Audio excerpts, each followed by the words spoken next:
Even before Donald Trump became the 45th President of the United States, he called for an aggressive renegotiation of global trade deals.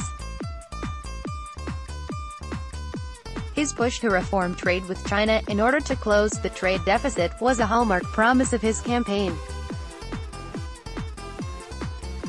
At the beginning of the month, President Trump delayed enacting tariffs aimed at key Chinese exports, for an additional 30 days.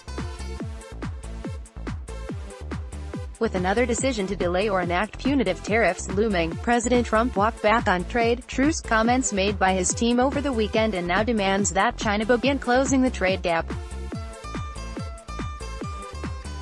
Interestingly, the trade deficit metrics cited overestimate the size of the trade deficit by about half, and as a result are a bit misleading.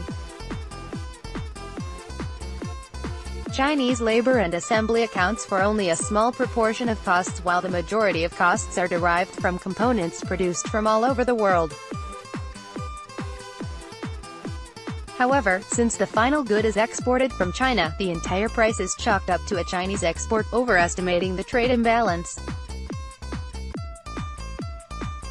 Nevertheless, the president is now requesting that Chinese consumers purchase more than $200 billion of American-made products over the next 2 years. Not surprisingly, Chinese officials are backing at the request.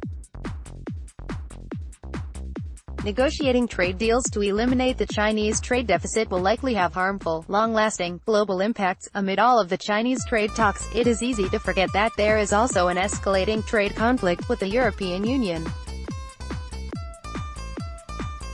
Punitive tariff exemptions of 25% and 10% on exported EU steel and aluminum are set to expire June 1, and it seems that the president's team is unhappy with how negotiations are unfolding.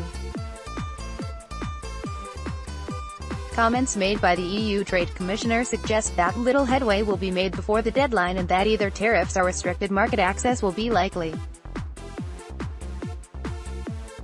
With a trade war now on two fronts, it seems the president's decisions are coming from one of two places: competition or cooperation. If President Trump would like to close the trade deficit with China, his stance with the EU should be one of cooperation. Additionally, if the U.S. wants to discuss violations of American intellectual property rights, as a claim with the World Trade Organization suggests, it requires joint pressure from both the U.S. and the EU. Moreover, the EU would likely need the help of the U.S.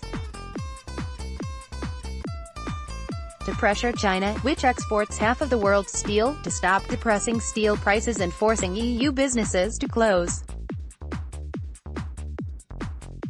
However, the EU has already indicated that they will not negotiate under the looming threat of steel and aluminum tariffs. Their position is clear: they should share exemptions along with Australia, Argentina, Brazil and South Korea.